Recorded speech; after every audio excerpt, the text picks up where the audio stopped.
नमस्कार साथियों, एक बार पुनः आप सभी का YouTube चैनल पर हार्दिक स्वागत है, अभिनंदन है। दोस्तों, आज हम एक बहुत महत्वपूर्ण टॉपिक पढ़ने वाले हैं। हमारे टॉपिक का नाम है लोकसभा। ठीक है, आप याद कीजिए, मैंने आपको पूर्ववर्ती क्लासों में बताया है कि हमारी जो संसद है इसका गठन भाई 3 पार्ट से होता है। ठीक है, पहला पार्ट कौन सा होता है? राष्ट्रपति। दूसरा पार्ट कौन सा होता है भाई? राज्यसभा। और तीसरा पार्ट कौन सा होता है? तो लोकसभा। और ये अनुच्छेद जो है वो संसद का जो गठन का अनुच्छेद है वो कौन सा है? 79। राष्ट्रपति और 2 सदनों से मिलकर, जिनमें एक राज्यसभा और एक लोकसभा है, इनसे हमारी संसद का गठन होगा। ये अनुच्छेद कौन सा है? 79। राष्ट्रपति हम लोग खूब विशद रूप से चर्चा कर चुके हैं। आज जो हम पढ़ने वाले हैं ये कौन सा सदन पढ़ेंगे? लोकसभा।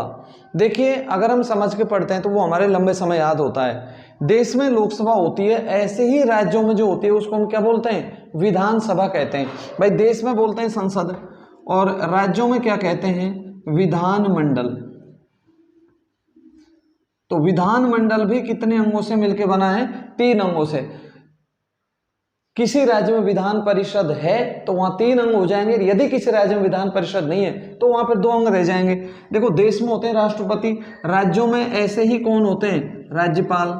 भाई, देश में जो काम राष्ट्रपति महोदय करते हैं वही राज्यों में कौन करते हैं? राज्यपाल। तो अगर हम लोगों ने राष्ट्रपति पढ़ लिया तो ध्यान रखना, राज्यपाल को हमको पढ़ने में ज्यादा प्रॉब्लम फेस नहीं होगी और हमारा अधिगम कार्य बिल्कुल सुगम हो जाएगा।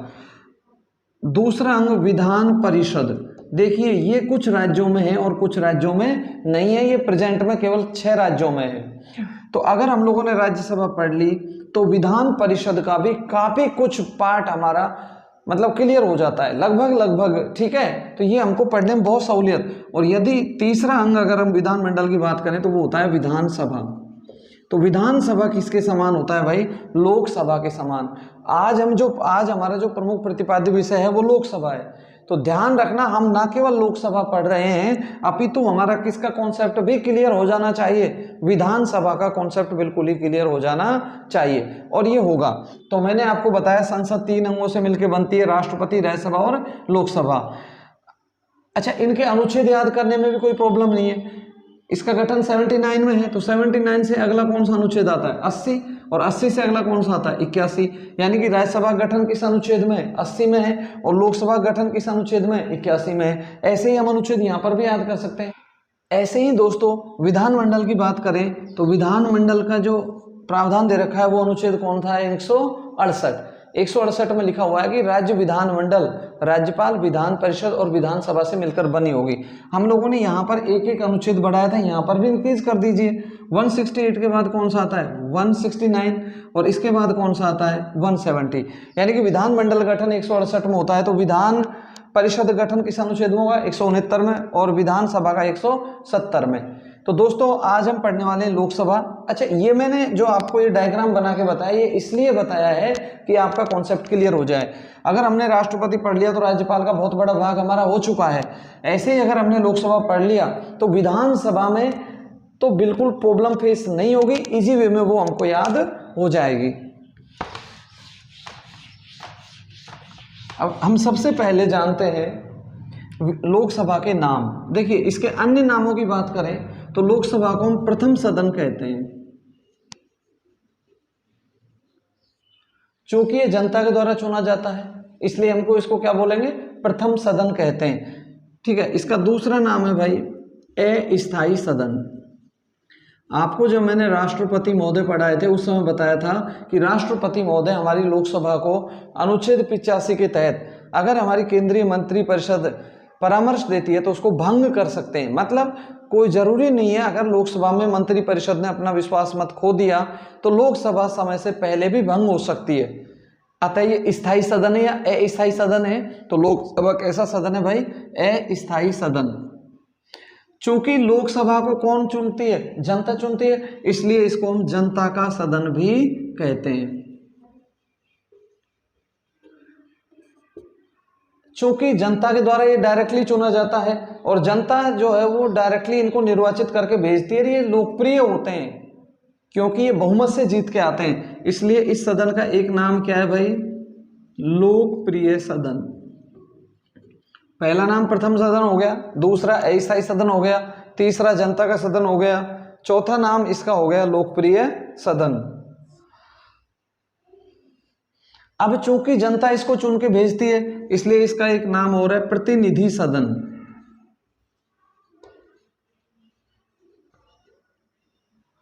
देखो डेमोक्रेसी क्या है, जनता का, जनता के लिए, जनता द्वारा, तो इसमें जनता ही शासन करती है। लेकिन चूंकि भारत जैसे देश में जहाँ की जनसंख्या बहुत ज़्यादा है तो क्या जनता डायरेक्टली शासन कर सकती है? तो देखो लोकतंत्र दो तरह का होता है, एक तो होता है प्रत्यक्ष लोकतंत्र और एक ऐसा होता है अप्रत्यक्ष लोकतंत्र। प्रत्यक्ष लोकतंत्र में जनता स्वयं शासन करती है, जैसे स्विट्जरलैंड। यदि अप्रत्यक्ष लोकतंत्र की हम बात करें तो जनता वहां पर अपने रिप्रेजेंटेटिव चुन के भेजती है। यही तो होता है ना, democracy is a form of government in which the rulers are elected by people. लोकतंत्र वह होता है जहां जनता अपने शासक स्वयं चुनती है। तो चूंकि यहाँ अपने प्रतिनिधि चुने जाते हैं इसलिए लोकसभा का एक नाम और क्या हो गया, प्रतिनिधि सदन। राज्यसभा को जनता कभी भी डायरेक्टली नहीं चुनती है। और इसका एक और नाम है भाई निम्न सदन। लोकसभा का एक और नाम क्या है भाई, निम्न सदन। तो आपको पता लग गया, लोकसभा हमारा पहला सदन है, लोकसभा निम्न सदन है, लोकसभा अस्थायी सदन है, लोकसभा जनता का सदन है, लोकसभा लोकप्रिय सदन है और लोकसभा प्रतिनिधि सदन है।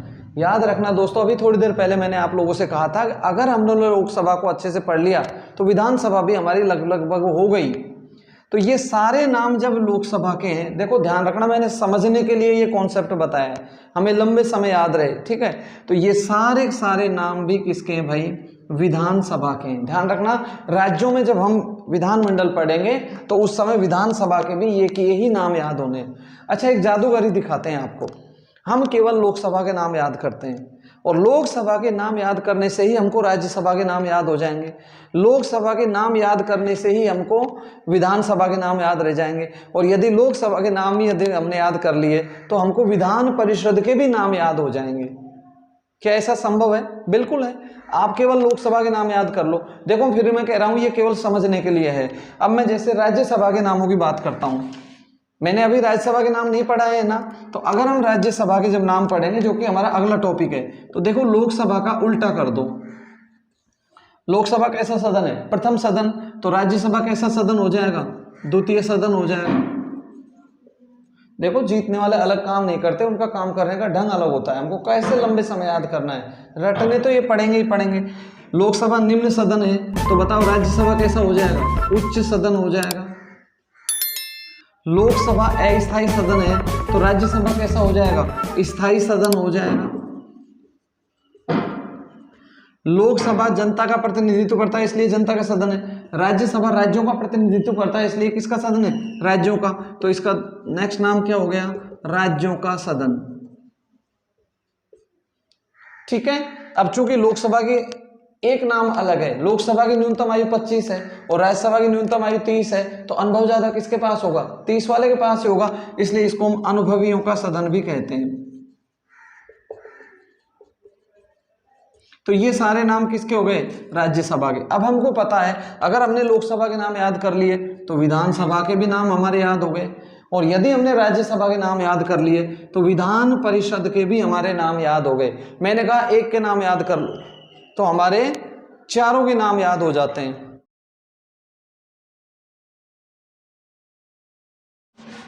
एक बार मैं पुनः बोल देता हूं, लोकसभा प्रथम सदन होता है, निम्न सदन होता है, अस्थायी सदन होता है, जनता का सदन होता है, लोकप्रिय सदन होता है और प्रतिनिधि सदन होता है। तो ये तो हो गई भाई इसके नामों की बात।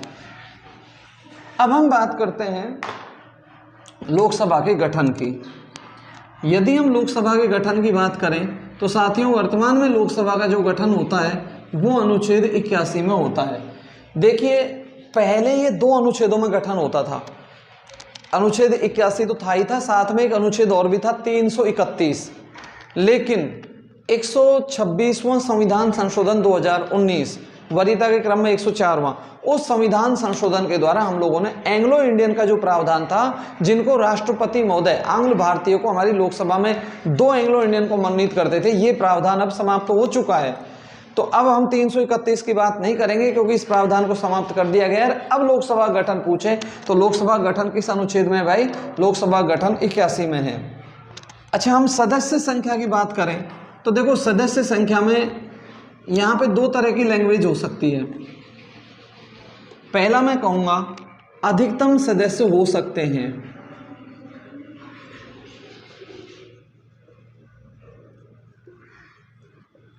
देखो ये मेरी लैंग्वेज है, अधिकतम सदस्य हो सकते हैं।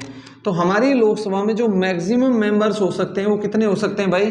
552 एमपीज हो सकते हैं। अभी 552 किस तरीके से हो सकते हैं? देखिए 552 में 530 हम राज्यों से चुन सकते हैं, 20 हम केंद्र शासित प्रदेशों से चुन सकते हैं और 2 सदस्य एंग्लो इंडियन।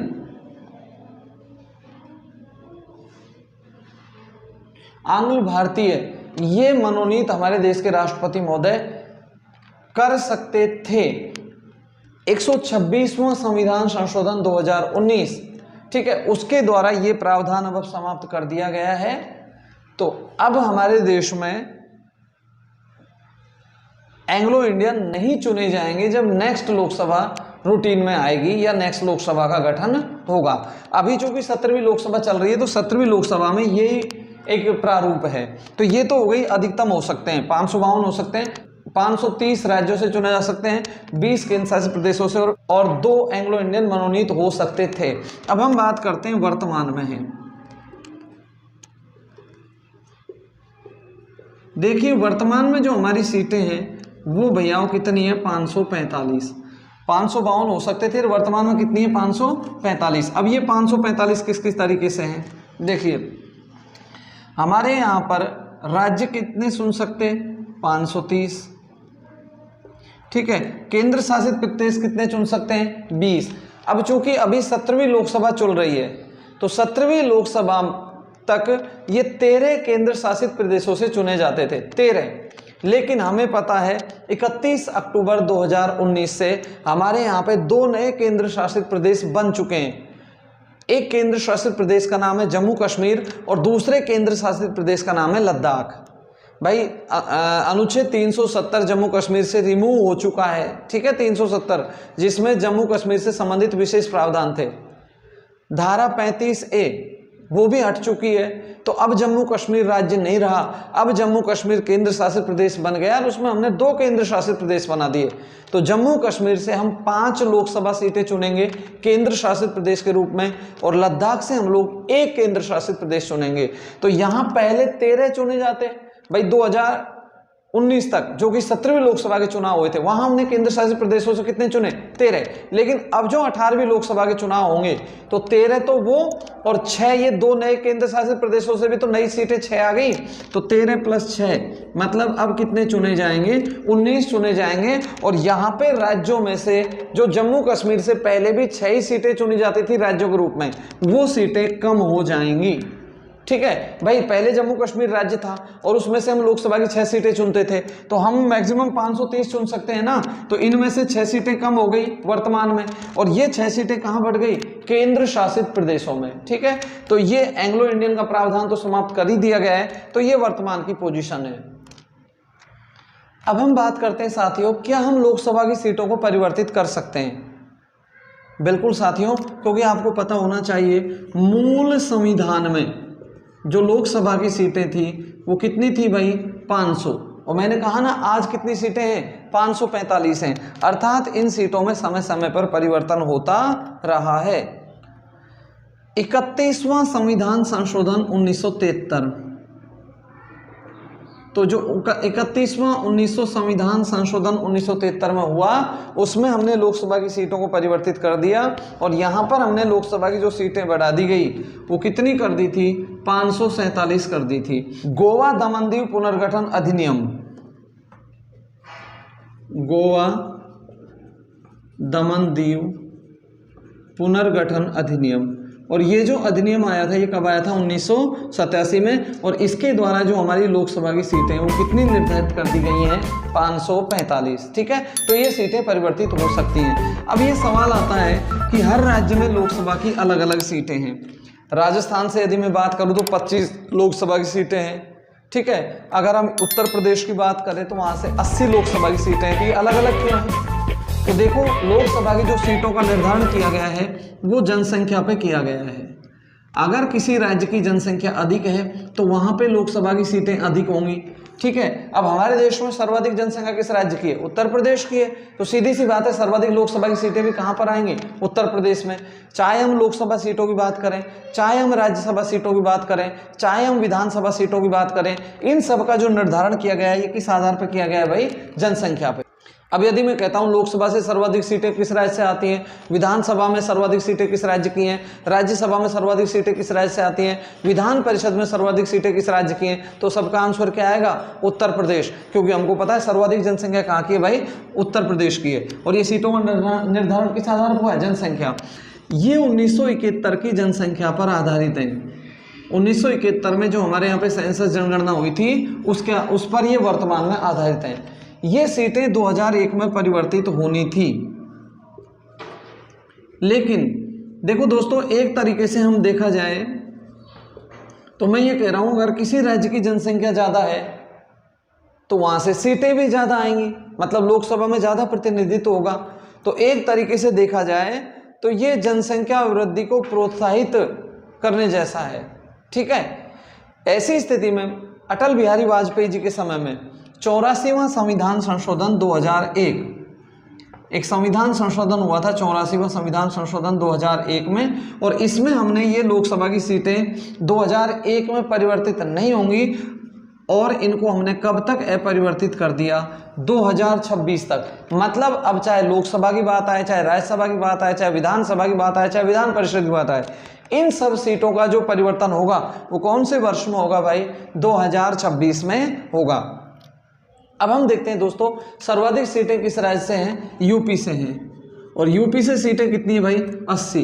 अगर हम राजस्थान की बात करें तो राजस्थान से लोकसभा से कितनी सीटें हैं? 25 हैं। और राज्यसभा से 10 हैं। मतलब हमारे यहाँ पर राजस्थान से एमपी जो चुने जाते हैं वो कितने चुने जाते हैं? 25, और 10 को ऐड कर दो, 35 चुने जाते हैं। ठीक है, अगर हम दिल्ली की बात करें तो दिल्ली में केंद्र शासित प्रदेश है, वहाँ पर लोकसभा की कितनी सीटें हैं? 7। अगर हम बात करें जम्मू कश्मीर की तो वहाँ लोकसभा की सीटें कितनी हैं? 5।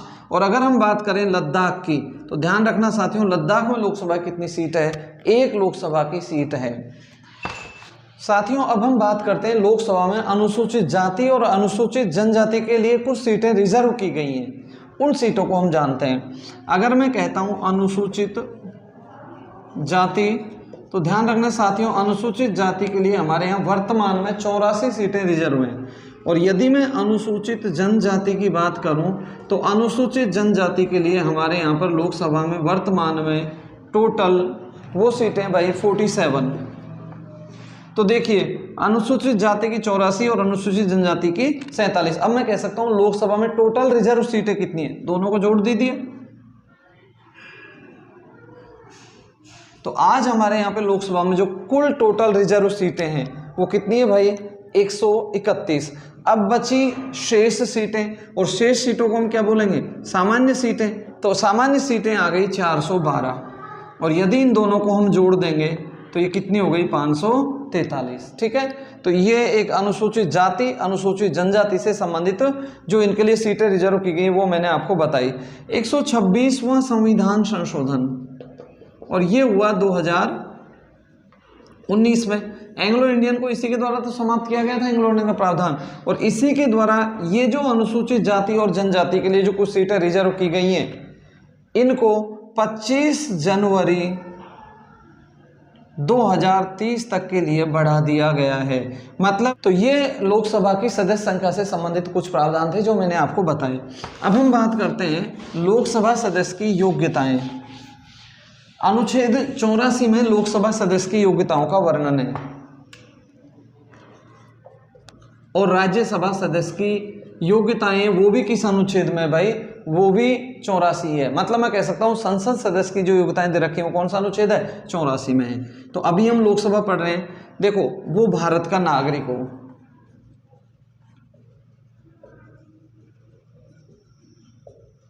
पागल दिवालिया घोषित नहीं हो,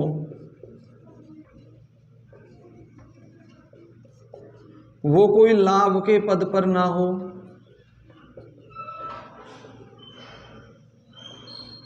हमारे देश में, पूरे देश में कहीं पर भी उसका नाम मतदाता सूची में होना चाहिए। तो ये देखा जाए तो ये यही वाली लैंग्वेज है, ठीक है, भारत का नागरिक हो। इसके अलावा ये जरूर याद रखना, उसके लिए जो न्यूनतम आयु होती है वो न्यूनतम आयु कितने वर्ष होनी चाहिए भाई, 25 वर्ष होनी चाहिए। मैंने कहा था अगर हम लोग, मैं इस योग्यता को हटाता हूँ, मतदाता सूची में नाम हो, क्योंकि वो भारत का नागरिक हो, यही हो, ठीक है। मैंने कहा था साथियों जैसी लोकसभा वैसी विधानसभा।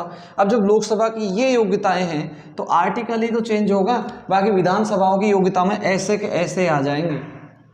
भारत का नागरिक हो, पागल दिवालिया नहीं हो, लाभ के पद पर नहीं हो, न्यूनतम आयु उसके लिए कितनी हो जाएगी, 25 वर्ष हो जाएगी। मैं तो लोकसभा को यदि हम पढ़ लेंगे तो विधानसभा हमारी लगभग क्या हो जाएगी, क्लियर हो जाएगी, ठीक है ना। तो ये लोकसभा के लिए मैंने योग्यताएं बताई, आपको न्यूनतम आयु याद रखना है, और न्यूनतम आयु जो है वो कितने वर्ष की है भाई, 25 वर्ष की है। अब हम जानते हैं चुनाव प्रक्रिया। देखो लोकसभा को जनता चुनती है कि नहीं चुनती है, डायरेक्टली हम ही चुनते हैं, और जब जनता चुनती है तो प्रत्यक्ष होता है क्या, प्रत्यक्ष होता है, प्रत्यक्ष होता है। तो लोकसभा को जनता चुनती है, और कैसे चुनती है, प्रत्यक्ष रूप से चुनती है, गुप्त मतदान द्वारा चुनती है। अरे वोटिंग करने जाते हैं, ईवीएम में बटन दबाते हैं तो हल्ला थोड़ी मचाते हैं कि हट जाओ मैं तो फलाने कैंडिडेट को वोट दे रहा हूँ। तो अपना वोट कास्ट जो करते हैं हम गुप्त मतदान से करते हैं। और साथ ही साथ वयस्क मताधिकार, ठीक है, इस पे आधार हम वोट करते हैं। आज हमारे यहाँ वयस्क व्यक्ति की जो उम्र मानी गई है वो कितने वर्ष की है भाई, 18 वर्ष। तो आज भारत का वो नागरिक जो 18 साल का हो चुका है वो वोट कास्ट कर सकता है। अगर हम पहले की बात करें तो पहले जो वोटिंग करने की आयु थी वो 21 वर्ष थी, और वर्तमान में वोटिंग करने की आयु कितनी है भाई, 18 वर्ष। तो अगर हम संविधान में कोई भी परिवर्तन करें तो हमको संविधान संशोधन करना पड़ता है।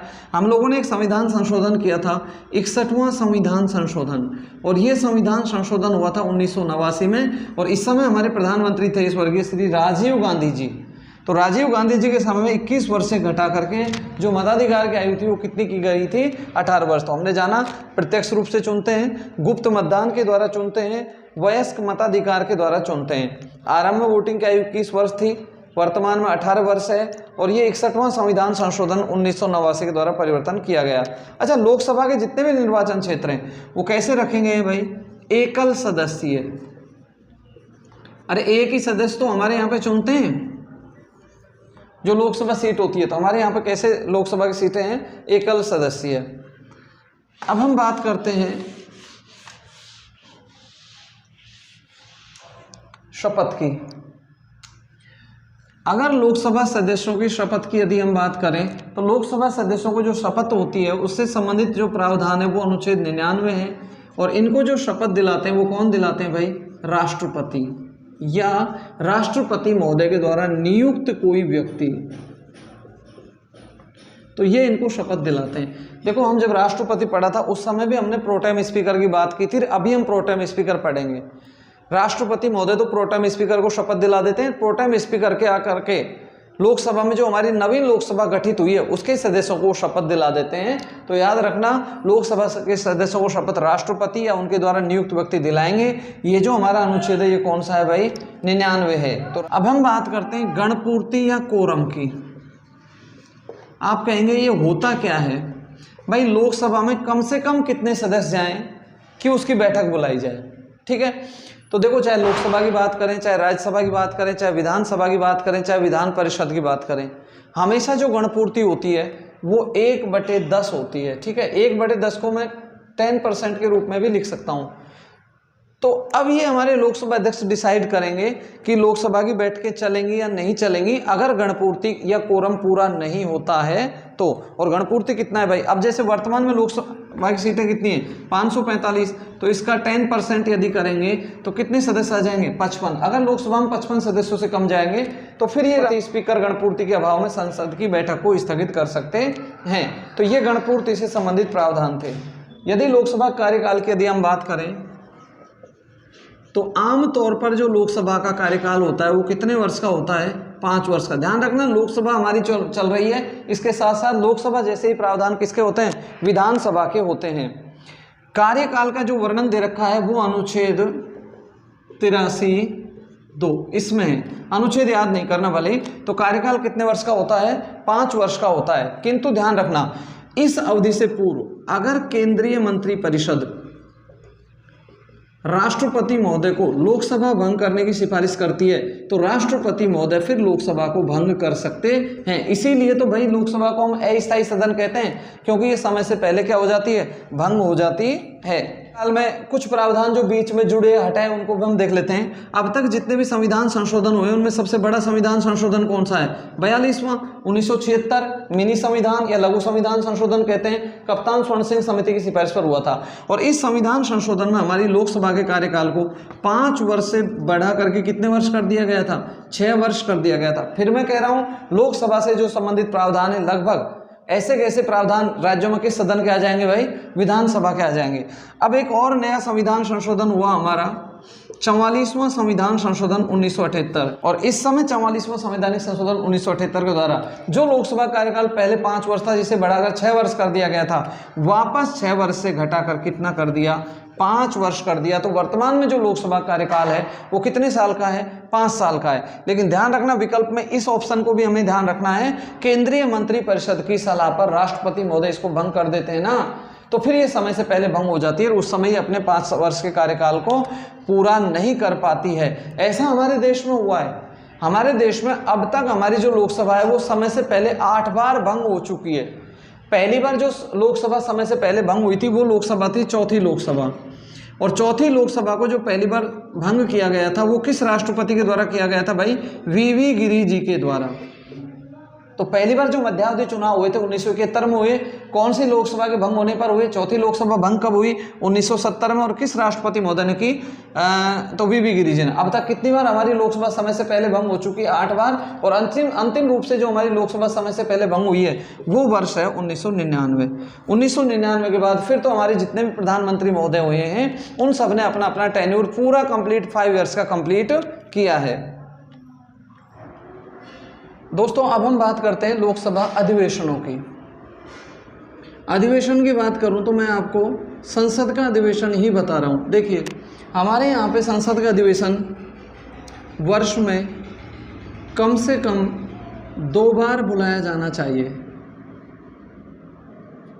ठीक है, अर्थात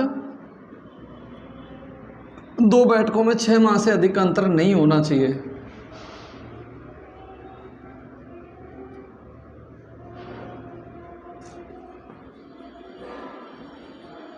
भाई जिस दिन सत्रावसान होता है वहाँ से लेकर के जो अगला अधिवेशन बुलाया जाएगा उसमें 6 महीने से ज़्यादा का अंतर नहीं होना चाहिए।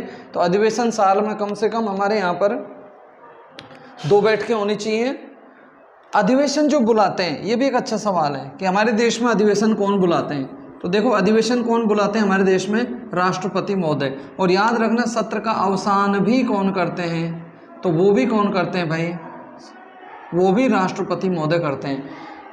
किस दिन अधिवेशन स्टार्ट होगा और वो किस दिन तक चलेगा, तो जिस दिन अधिवेशन स्टार्ट होगा उसको तो हम बोलेंगे सत्र आहूत करना। तो हमारे देश में सत्र आहूत कौन करते हैं, राष्ट्रपति महोदय मंत्रिपरिषद की सिफारिश पर, और जो सत्रावसान होता है वो भी कौन करता है साथियों, वो भी राष्ट्रपति महोदय ही करते हैं। अब आपके मन में ख्याल होता होगा कि यार हम भी क्यों ना लोकसभा का चुनाव लड़ लें। क्या आप लड़ सकते हैं, बिल्कुल लड़ सकते हैं, क्योंकि आप भारत के नागरिक हैं। लेकिन न्यूनतम आयु कितनी होनी चाहिए भाई, 35 वर्ष होनी चाहिए। और यदि आप लोकसभा सदस्य बनने की चाहत रखते हैं तो आप चुनाव में कितना खर्च कर सकते हैं। तो देखिए लोकसभा में अगर कोई चुनाव लड़ता है तो वो कितने लाख रुपए खर्च कर सकता है भाई, 70 लाख रुपए वो मैक्सिमम खर्च कर सकता है, इससे ज़्यादा वो चुनाव में खर्च नहीं कर सकता है, ठीक है। लोकसभा के पदाधिकारियों की मैं बात करूं तो लोकसभा के पदाधिकारियों में मुख्यतः लोकसभा अध्यक्ष और उपाध्यक्ष आते हैं। तो लोकसभा के कार्यों का संचालन करने के लिए एक तो होते हैं लोकसभा अध्यक्ष जिनको हम स्पीकर कहते हैं, और एक होते हैं उपाध्यक्ष। और इन दोनों का वर्णन जिस अनुच्छेद में दे रखा है भाई, वो अनुच्छेद कौन सा है? तो वो अनुच्छेद कौन सा है? 93। अब हम विस्तार से पढ़ने वाले हैं लोकसभा अध्यक्ष को। यदि हम लोकसभा अध्यक्ष की बात करें तो देखो, हमें अभी तक पद की वरीयता हमने पढ़ी नहीं है, जबकि राष्ट्रपति और उपराष्ट्रपति हमने पढ़ लिया। तो अगर हम पद की वरीयता की बात करें तो पद की वरीयता में हमारे स्पीकर महोदय का 6वां स्थान है, मतलब इनसे ऊपर 5 और हैं। हम भाई पहले नंबर पर कौन आते हैं? तो देखिए, पहले नंबर पे हमारे राष्ट्रपति महोदय आते हैं जिनको हम प्रेसिडेंट्स कहते हैं, ठीक है। दूसरे नंबर पे वरीयता में जो आते हैं वो आते हैं उपराष्ट्रपति महोदय। तीसरे नंबर पे जो वरीयता में आते हैं वो आते हैं प्रधानमंत्री महोदय। चौथे नंबर पे जो वरीयता में आते हैं वो आते हैं राज्यपाल महोदय। 5वें नंबर पे जो वरीयता में आते हैं वो आते हैं पूर्व राष्ट्रपति महोदय। और साथियों, 6ठे नंबर पे जो वरीयता में आते हैं भाई, वो कौन आते हैं? तो वो आते हैं हमारे स्पीकर या हमारे लोकसभा अध्यक्ष। तो मैं कहता हूं कि बताइए, लोकसभा अध्यक्ष पद की वरीयता में इनका क्रम कौन सा है? तो कौन सा है? 6ठा स्थान है। 1919 के अधिनियम को हम लोग मॉन्टेस्क्यू चैम्सफोर्ड सुधार अधिनियम कहते हैं, और उसमें केंद्रीय विधानसभा बनी थी, ठीक है। वो जो केंद्रीय विधानसभा 1919 के अधिनियम में आई, लेकिन वो वास्तव में अस्तित्व 1921 से उसका प्रवर्तन में आई थी। तो हमारे देश में देखा जाए तो ये जो स्पीकर का पद है, ये साथियों 1919 के अधिनियम से प्रवर्तन में है, और 1947 तक ये पद जो था, 1947 तक ये पद जो था, ये क्या कहलाता था? सभापति कहलाता था। पहले 1947 तक सर्वप्रथम जो सभापति के पद पर 1921 में सुशोभित हुए थे वो थे भाई फ्रेडरिक व्हाइट।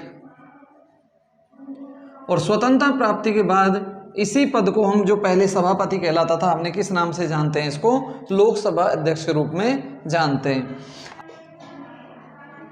तो आपसे कोई पूछे, बताइए हमारे देश में लोकसभा अध्यक्ष जो पहली बार जो बने स्वतंत्र भारत, वो कौन बने थे? बोलिए। जीवी मावलंकर के नाम से इसको शॉर्ट में बोल देते हैं। और याद रखना, इनको लोकसभा का पितामह भी कहते हैं।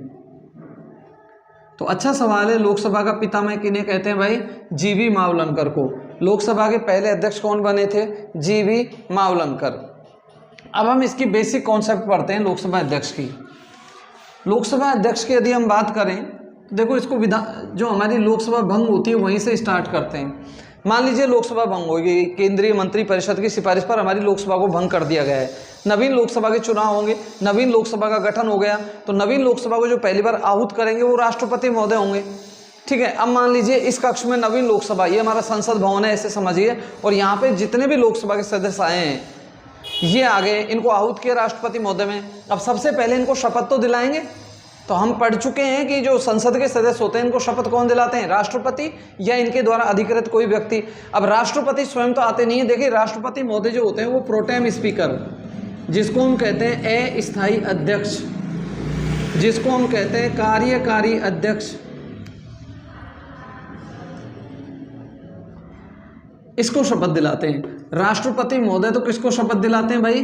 प्रोटेम स्पीकर को। और ये जो प्रोटेम स्पीकर महोदय होते हैं, ये जो नवीन लोकसभा आई है, इसके सदस्यों को ये शपथ दिला देते हैं, ठीक है। अब मान लीजिए प्रोटेम स्पीकर ने सभी सदस्यों को शपथ दिला दी, तो पहला काम जो लोकसभा में होगा वो होगा सबसे पहले नवीन लोकसभा में लोकसभा अध्यक्ष का निर्वाचन करना।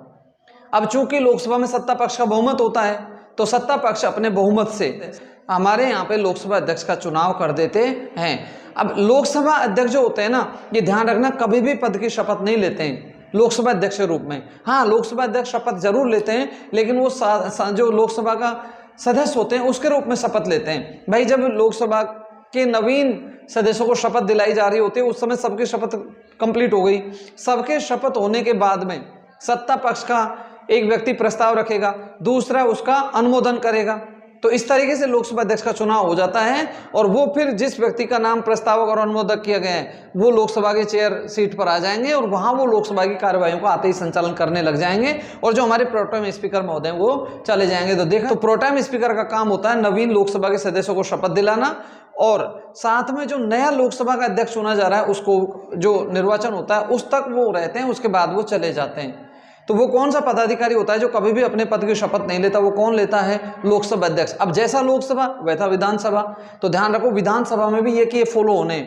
विधानसभा के सदस्यों को शपथ कौन दिलाएगा? राज्यपाल या उसके द्वारा नियुक्त व्यक्ति। तो राज्यपाल वहां भी प्रोटेम स्पीकर की नियुक्ति कर देते हैं। विधानसभा में प्रोटेम स्पीकर जो अन्य विधानसभा के सदस्य होते हैं उन सभी को शपथ दिला देते हैं। और याद रखना इसी तरीके से विधानसभा अध्यक्ष का चुनाव होता है। विधानसभा अध्यक्ष कभी भी अपने पद की शपथ विधानसभा अध्यक्ष के रूप में नहीं लेते, वो साधारण सदस्य के रूप में जो विधानसभा के सदस्य होते हैं उसी रूप में वो शपथ लेते हैं। तो ये एक अच्छा सवाल है, वो कौन सा पदाधिकारी होता है जो कभी भी अपने पद की शपथ नहीं लेता? तो वो कौन होते हैं भाई? लोकसभा अध्यक्ष। छोटी छोटी बातें हम देखते हैं, क्या लोकसभा अध्यक्ष लोकसभा में वोटिंग कर सकते हैं? तो आपका आंसर आएगा आमतौर पर नहीं। हाँ, अगर पक्ष में और विपक्ष में बराबर मत आ गए, मतलब टाई हो गया, तो ऐसी स्थिति में जो निर्णायक वोट होगा वो कौन देंगे? लोकसभा अध्यक्ष। ये तो कोई सा भी हाउस हो, चाहे लोकसभा हो, चाहे राज्यसभा हो, चाहे विधानसभा हो, चाहे विधान परिषद हो।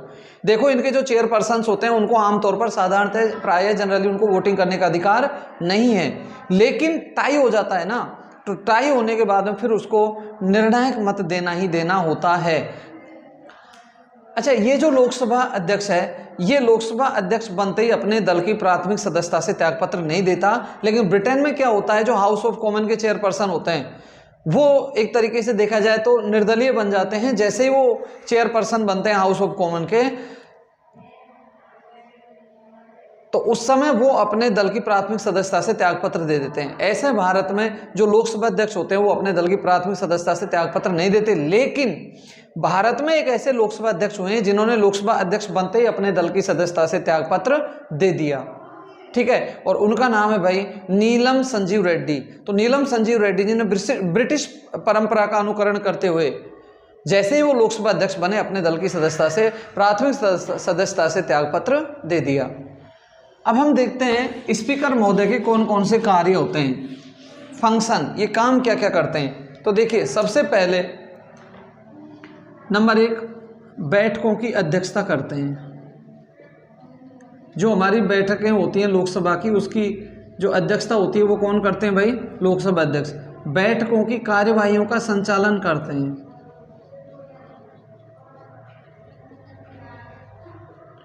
तो बैठकों की जो कार्यवाहियों का संचालन होता है वो कौन करता है? मतलब सदन में अनुशासन भी कौन बनाए रखते हैं? लोकसभा अध्यक्ष बनाए रखते हैं। सदन में शांति बनाए रखते हैं। अगर सदन में कोई अव्यवस्था हो गई तो अव्यवस्था होने पर सदन को स्थगित कर देते हैं। देखो यहां बच्चे बहुत ज्यादा कंफ्यूज होते हैं। अगर मैं कहता हूं सत्र की बैठकों को स्थगित कौन करते हैं, ठीक है, तो सत्र की बैठकों को स्थगित कौन करते हैं? जो संबंधित चेयरपर्सन होता है। मतलब लोकसभा है तो लोकसभा अध्यक्ष करेगा, राज्यसभा है तो सभापति उपराष्ट्रपति महोदय करेंगे। अगर लोकसभा में सदन को स्थगित कर रहा है तो लोकसभा अध्यक्ष करेगा। लेकिन ध्यान रखना, लोकसभा का सत्रावसान जो करते हैं वो राष्ट्रपति करते हैं। तो ये सत्रावसान और बैठकों को स्थगित करना, इसमें बच्चे बहुत ज्यादा कंफ्यूज होते हैं। इसके अंतर को अच्छे से देख लेना। चौथा जो इनका काम है वो है भाई सदन के नेता की सलाह से सदन की कार्यवाहियों का क्रम निश्चित करना। कार्यवाहियों का क्रम निश्चित करना।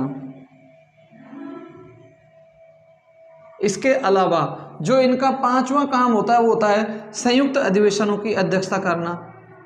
जब राष्ट्रपति मैंने आप लोगों को पढ़ाया था उस समय मैंने बताया था क्या हमारे देश में संयुक्त अधिवेशन बुलाया जा सकता है? बिल्कुल बुलाया जा सकता है। कौन बुलाते हैं? राष्ट्रपति महोदय। अनुच्छेद 108 के तहत साधारण बहुमत पे कोई गतिरोध उत्पन्न हो जाता है संसद के दोनों सदनों में, तो ऐसी स्थिति में संयुक्त अधिवेशन बुलाया जाता है। संयुक्त अधिवेशन की जो अध्यक्षता करते हैं वो कौन करते हैं? लोकसभा अध्यक्ष करते हैं। कोई विधेयक धन विधेयक है या नहीं, तो इसका निर्धारण भी जो करते हैं भाई वो कौन करते हैं? है या नहीं, इसका निर्धारण कौन करते हैं? लोकसभा अध्यक्ष करते हैं। देखो मैंने राष्ट्रपति के समय में बताया था ऐसे विधेयक जो आमतौर पर रुपए पैसे से संबंधित होते हैं उनको हम क्या बोलते हैं? धन विधेयक। धन विधेयक की परिभाषा अनुच्छेद 110 में है। धन विधेयक राष्ट्रपति की अनुमति से केवल और केवल लोकसभा में पेश होगा, और कोई विधेयक धन विधेयक है या नहीं इसका निर्धारण कौन करते हैं? लोकसभा अध्यक्ष करते हैं। अगला जो इनका काम है वो है भाई निर्णायक मत। अगर बराबर मत आ जाते हैं तो फिर लोकसभा अध्यक्ष महोदय निर्णायक मत देते हैं। नेक्स्ट इनका जो काम है सदन में सदस्यों को भाषण की अनुमति देना। सदन में सदस्यों को भाषण की अनुमति देना, तो ये काम भी कौन करते हैं भाई? लोकसभा अध्यक्ष करते हैं। अगर किसी विषय पर लोकसभा में कोई मतदान हो रहा है तो वो मतदान कौन कराएंगे? लोकसभा अध्यक्ष। और फिर उसके परिणाम की घोषणा भी कौन करेंगे? लोकसभा अध्यक्ष। तो मतदान कराना ये लोकसभा की बात है, और इसका नेक्स्ट वर्क है भाई परिणाम की घोषणा करना। तो उसका रिजल्ट भी तो आता है। मैं आपको जो हमारे स्पीकर महोदय उनके फंक्शंस वर्क बता रहा हूँ, ठीक। अगर मैं इनके अगले वर्क की बात करूँ, मान लीजिए लोकसभा ने किसी विधेयक को पास कर दिया, राज्यसभा ने किसी विधेयक को पास कर दिया, तो ऐसी स्थिति में क्या होता है भाई? वो विधेयक राष्ट्रपति महोदय के पास में जाएगा, लेकिन राष्ट्रपति महोदय से जाने से पहले लोकसभा राज्यसभा इसे पास कर चुके, इसका प्रमाणीकरण भी कौन देते हैं? लोकसभा अध्यक्ष। तो हम कहेंगे विधेयकों का प्रमाणीकरण जब वो राष्ट्रपति महोदय के पास जाएंगे उससे पहले जो विधेयकों का प्रमाणीकरण होता है वो कौन करते हैं? लोकसभा अध्यक्ष ही करते हैं। अगर कोई मामला दल बदल से संबंधित है तो उसका निर्धारण भी कौन करेंगे? लोकसभा अध्यक्ष ही करेंगे। इसके अलावा जो संसद की कई स्थायी समितियां होती हैं उनके जो अध्यक्षों की नियुक्ति होती है भाई, वो भी कौन करते हैं? तो वो भी कौन करते हैं? हमारे स्पीकर महोदय ही करते हैं। लोकसभा में विपक्ष का नेता कौन बनेगा? तो लोकसभा में जो विपक्ष का नेता होता है, देखो न्यूनतम कम से कम किसी भी दल को कुल सदन का 10% मिलना चाहिए, उसको हम विपक्ष का नेता बनाते हैं, उसको कैबिनेट मंत्री के बराबर सारी सुविधाएं होते हैं। तो लोकसभा में विपक्ष के नेता के रूप में जो मान्यता प्रदान करते हैं वो भी कौन करते हैं भाई? लोकसभा अध्यक्ष ही करते हैं। लोकसभा के जो महासचिव होते हैं, तो लोकसभा के महासचिव की नियुक्ति भी कौन करते हैं? लोकसभा अध्यक्ष ही करते हैं। इनका जो चयन किया जाता है, अगर देखा जाए तो हमारे लोकसभा अध्यक्ष को संसदीय लोकतंत्र का संरक्षक माना जाता है। लोकसभा जो सचिवालय होता है वो लोकसभा अध्यक्ष के अधीन ही कार्य करता है। तो ये मैंने मुख्य जो मोटे मोटे से काम है लोकसभा अध्यक्ष के वो आपको बताए। देखिए लोकसभा और राष्ट्रपति के बीच में, लोकसभा और राष्ट्रपति के बीच में जो कड़ी का काम करते हैं वो कौन करते हैं? लोकसभा अध्यक्ष करते हैं। लोकसभा अध्यक्ष के वेतन की बात करें तो लोकसभा अध्यक्ष को ₹1,00,000 मासिक वेतन मिलता है, जो कि भारत की संचित निधि पर भारित होता है। अब हम बात करते हैं लोकसभा अध्यक्ष को हटाने के प्रस्ताव की। मान लीजिए किसी लोकसभा अध्यक्ष को लोकसभा हटाना चाहती है तो क्या हटा सकती है? बिल्कुल हटा सकती है। क्या राज्यसभा किसी लोकसभा अध्यक्ष को हटाना चाहती है तो क्या वो हटा सकती है? नहीं। लोकसभा अध्यक्ष को हटाने का राज्यसभा से कोई लेना देना नहीं है। अगर लोकसभा अध्यक्ष को हटाएंगे, ये प्रस्ताव जो आएगा वो किस सदन में आएगा? लोकसभा में आएगा। और जब लोकसभा अध्यक्ष को हटाने का प्रस्ताव सदन में आ रहा है, ऐसी स्थिति में लोकसभा अध्यक्ष कभी भी लोकसभा की कार्यवाही का संचालन नहीं करता, अपितु उस समय जो लोकसभा की कार्यवाही का संचालन करते हैं वो करते हैं लोकसभा के उपाध्यक्ष। जब भी लोकसभा अध्यक्ष को हटाने का प्रस्ताव आएगा साथियों, वो साधारण बहुमत से पास होगा। और लोकसभा अध्यक्ष को हटाने का जब प्रस्ताव आएगा तो लोकसभा अध्यक्ष महोदय को 14 दिन उसकी पहले सूचना देना आवश्यक है। क्या भारत में अब तक किसी लोकसभा अध्यक्ष को पद से हटाया गया है?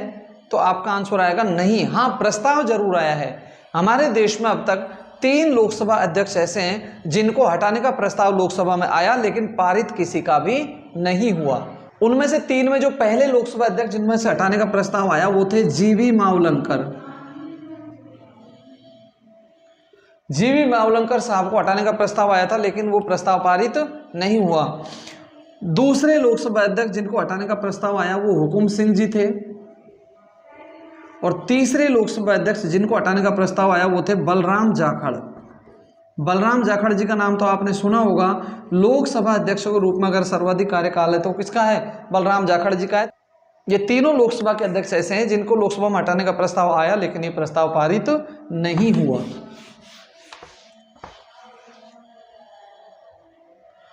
कार्य मंत्रणा समिति, इसका जो पदेन चेयरपर्सन होता है या पदेन सभापति होते हैं वो कौन होते हैं? लोकसभा अध्यक्ष ही होता है। याद रखना, आमतौर पर हमारे देश में जो लोकसभा अध्यक्ष होते हैं वो सत्ता पक्ष के होते हैं और जो उपाध्यक्ष होते हैं वो आमतौर पर विपक्ष से चुने जाते हैं। प्राय ऐसा बिल्कुल भी जरूरी नहीं है। और स्पीकर सार्वजनिक हित में किसी भी समिति या सदन को जानकारी देने के लिए साथियों सरकार को निर्देश दे सकते हैं, हमारे जो स्पीकर पर्सन होते हैं। हमारे यहाँ पर 2 लोकसभा अध्यक्ष ऐसे हैं जिनका निधन पद पर रहते हुए हुआ। वो लोकसभा अध्यक्ष जिनका निधन पद पर रहते हुए हुआ कितने भाई? 2। पहले कौन थे? गणेश वासुदेव मावलंकर। ये पहले ऐसे लोकसभा अध्यक्ष थे जिनका निधन पद पर रहते हुए हुआ। और दूसरे लोकसभा अध्यक्ष जिनका निधन पद पर रहते हुआ GMC बाल योगी। हवाई दुर्घटना में इन बाल योगी जी का निधन हुआ था। तो 2 लोकसभा अध्यक्ष ऐसे हैं जिनका निधन पद पर रहते हुए हुआ। अगर मैं पहली महिला लोकसभा अध्यक्ष की बात करता हूं तो प्रथम महिला लोकसभा अध्यक्ष जो बनी वो बनी थी मीरा कुमार जी। पहले लोकसभा अध्यक्ष गणेश वासुदेव मावलंकर, ठीक है। वो लोकसभा अध्यक्ष जिनका निधन पद पर रहते हुए हुआ गणेश वासुदेव मावलंकर और GMC बाल योगी। पहली महिला लोकसभा अध्यक्ष मीरा कुमार। लोकसभा अध्यक्ष जिन्होंने ब्रिटिश परंपराओं का अनुकरण करते हुए जैसे ही वो लोकसभा के सदस्य बने अपने दल की प्राथमिक सदस्यता से त्यागपत्र दे दिया, वो कौन थे? नीलम संजीव रेड्डी। और याद रखना, नीलम संजीव रेड्डी एकमात्र ऐसे लोकसभा अध्यक्ष हैं जो बाद में राष्ट्रपति भी बने, ठीक है।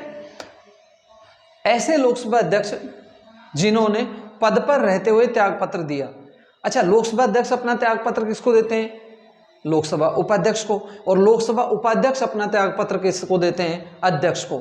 मतलब अध्यक्ष तो उपाध्यक्ष को त्यागपत्र दे देते हैं, उपाध्यक्ष अध्यक्ष को। तो विधानसभा का अध्यक्ष भी उपाध्यक्ष को त्यागपत्र दे देगा और विधानसभा का उपाध्यक्ष होगा वो अध्यक्ष को त्यागपत्र दे देगा। तो 2 लोकसभा अध्यक्ष ऐसे हैं जिन्होंने लोकसभा अध्यक्ष के पद से त्यागपत्र दे दिया। त्यागपत्र जिन्होंने दिया उनमें पहले का नाम है GV मावलंकर जी। ये वही GV मावलंकर जी हैं जिनको लोकसभा का पितामह कहा जाता है। और दूसरे थे गुरुदयाल सिंह जी ढिल्लो। इन दोनों ने अपने लोकसभा अध्यक्ष के पद से त्यागपत्र दे दिया। अगर मैं बात करता हूं वर्तमान में हमारे लोकसभा अध्यक्ष कौन है, तो वर्तमान में जो लोकसभा अध्यक्ष हैं वो राजस्थान से हैं और वो हैं ओम बिरला जी, कोटा बूंदी से हैं, ठीक है। ये वर्तमान में हमारी जो 17वीं लोकसभा है उसकी ये कार्यवाहियों का संचालन कर रहे हैं। अगर सर्वाधिक कार्यकाल की बात करें तो बलराम जाखड़ जी हैं और बलराम जाखड़ जी 9 वर्ष और 11 महीने रहे थे लगभग, ठीक है। सबसे कम कार्यकाल की बात करें तो एक ही लोकसभा के दौरान जो सबसे कम कार्यकाल है वो है नीलम संजीव रेड्डी जी, इनका सबसे कम कार्यकाल है। भारत में जो SC कम्युनिटी से पहली बार हैं वो बने हैं GMC बाल योगी। साथियों, अब हम जानते हैं ऐसे लोकसभा अध्यक्ष जो कम से कम 2 बार लोकसभा के अध्यक्ष बने। 2 बार स्पीकर कौन कौन बने तो उनको हम जानते हैं। देखिए, जो 2 बार स्पीकर बने उनमें सबसे पहले नाम आता है M.A. आयंगर।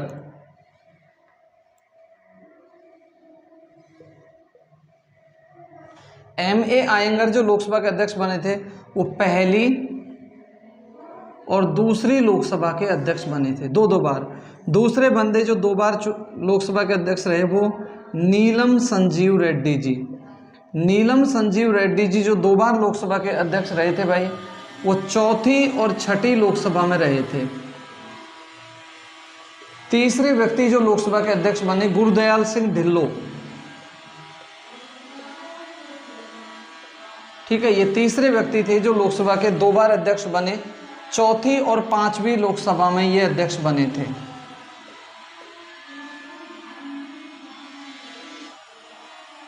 अगले लोकसभा अध्यक्ष जो 2 बार बने वो थे बलराम जाखड़ जी। और बलराम जाखड़ जी जो लोकसभा के 2 बार अध्यक्ष रहे थे, 7वीं और 8वीं लोकसभा में वो 2 बार अध्यक्ष रहे थे। और 5वें बंदे GMC बाल योगी। तो GMC बाल योगी भी लोकसभा के कितनी बार अध्यक्ष रहे थे? 2 बार, और ये 12वीं और 13वीं लोकसभा के अध्यक्ष रहे थे। तो आपने जाना ये 5 व्यक्ति ऐसे हैं जो कम से कम 2-2 बार लोकसभा के अध्यक्ष रहे हैं। M.A. अयंगर, नीलम संजीव रेड्डी, गुरदयाल सिंह ढुल्लो, बलराम जाखड़ और GMC बाल योगी।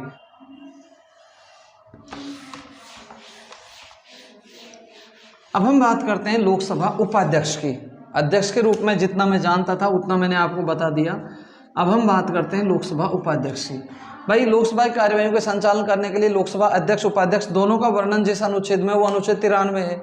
अब मान लीजिए लोकसभा अध्यक्ष ने त्यागपत्र दे दिया, या उसको लोकसभा ने हटाने का संकल्प प्रस्ताव पारित कर दिया, या फिर मान लीजिए उनका निधन हो गया, तो ऐसी स्थिति में लोकसभा की कार्यवाहियों का संचालन करने के लिए कौन आ जाएंगे?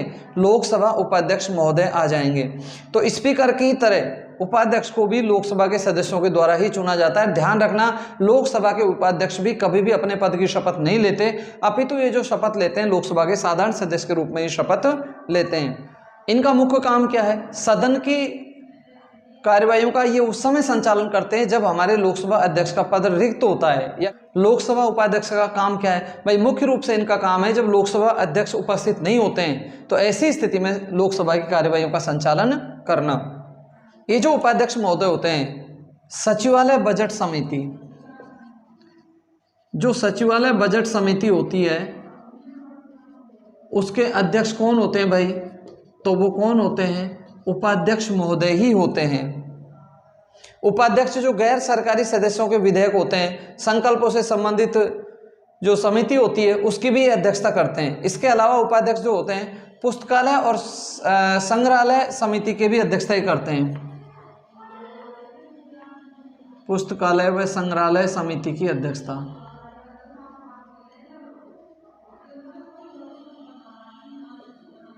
तो ये भी कौन करते हैं? लोकसभा के उपाध्यक्ष ही करते हैं। हमारे देश में पहले लोकसभा उपाध्यक्ष बने, वो बने थे M. अनंत शयनम आयंगर। तो ये हमारे देश में प्रथम लोकसभा के उपाध्यक्ष बने थे। अब मान लीजिए साथियों, लोकसभा के अध्यक्ष भी उपस्थित नहीं है, लोकसभा के उपाध्यक्ष भी उपस्थित नहीं है, तो ऐसी स्थिति में लोकसभा की कार्यवाहियों का संचालन कौन करेगा? तो ध्यान रखना, ऐसी स्थिति में जो लोकसभा की कार्यवाहियों का संचालन करता है वो राष्ट्रपति महोदय पहले ही एक पैनल बना देते हैं। तो राष्ट्रपति के द्वारा बनाए गए सदस्यों के पैनल में से जो सबसे वरिष्ठ सदस्य होता है वो फिर लोकसभा की कार्यवाहियों का संचालन करता है। अब तक हमारे देश में 17 लोकसभाएं गठित हो चुकी हैं। पहली लोकसभा 1952 में गठित हुई, 17वीं लोकसभा 2019 में गठित हुई। ठीक है, पहली लोकसभा की जो पहली बैठक हुई थी वो हुई थी 13 मई 1952 को। ये तारीख भी याद कर लेना, अच्छा सवाल है। पहली लोकसभा की जो पहली बैठक हुई थी भाई वो कब हुई थी? 13 मई 1952 को। और पहली राज्यसभा की पहली बैठक भी कब हुई थी? 13 मई 1952 को। मतलब मैं कह सकता हूँ संसद की पहली बैठक कब हुई थी? तो 13 मई 1952 को। लोकसभा का नाम जो लोकसभा अपनाया गया वो 1954 से अपनाया गया। पहले लोकसभा को हम हाउस ऑफ पीपुल के नाम से जानते थे। तो साथियों आज की हमारी क्लास इतनी होगी। अगले वीडियो में आपसे फिर मुलाकात होगी। लेकिन साथियों एक रिक्वेस्ट जरूर करूंगा, जब भी पढ़ें नोट्स बना के पढ़ें, क्योंकि नोट्स बना के पढ़ने का अपना खुद का एक अलग आनंद होता है और वो लंबे समय भी याद होता है। करत करत अभ्यास के जड़ मत होत सुजान। और जब भी अपने यार दोस्तों के साथ बैठें ग्रुप डिस्कस कीजिए। ग्रुप डिस्कस में बहुत बड़ी ताकत होती है। अगर हम ग्रुप डिस्कस करते हैं तो वो चीज़ ईजी वे में हमारे और अच्छे से याद हो जाती है। सुरसती के भंडार की है अपूर्व बात, जो खर्चे त्यों त्यों बढ़े, बिन खर्चे घट जात। ठीक है, तो जब भी हम यार दोस्तों के साथ मिलें तो हम ग्रुप डिस्कस कर सकते हैं और उससे हमको कई बार कई चीज़ें नई भी निकल के आती हैं। जिस चीज़ को मैं नहीं जानता हो सकता है मेरा दोस्त मुझे बता दे। तो अगले वीडियो में आपसे फिर मुलाकात होगी, तब तक के लिए नमस्कार।